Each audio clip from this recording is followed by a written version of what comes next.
क्या एक कॉमेडियन का मजाक फिर से विवादों में घिर गया है? क्या विरोध प्रदर्शन के मंच से कही गई एक लाइन ने सोशल मीडिया पर नई बहस छेड़ दी है? और आखिर कुणाल कामरा के बयान पर लोग दो हिस्सों में क्यों बंट गए? आइए जानते हैं पूरी कहानी।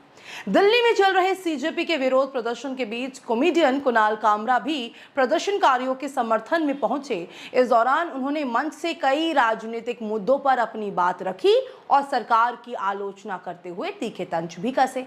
लेकिन उनकी पूरी स्पीच में सबसे ज्यादा चर्चा एक ऐसी लाइन की हो रही है जिसमें उन्होंने माता सीता का जिक्र करते हुए व्यंग्य किया।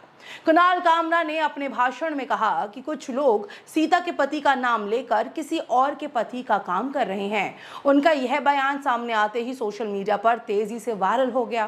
कई लोगों ने इसे भगवान श्री राम और माता सीता का अनावश्यक जिक्र बताते हुए आपत्ति जताई और कहा कि राजनीतिक व्यंग्य के लिए धार्मिक प्रतीकों का इस्तेमाल नहीं किया जाना चाहिए।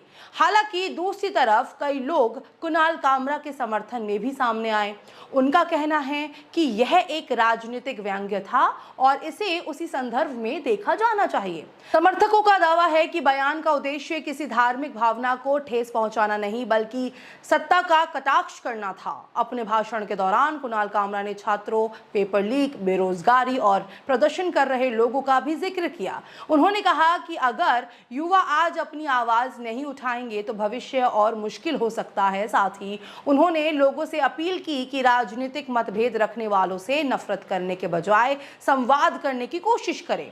अब सोशल मीडिया पर इस पूरे मामले को लेकर बहस तेज हो गई है।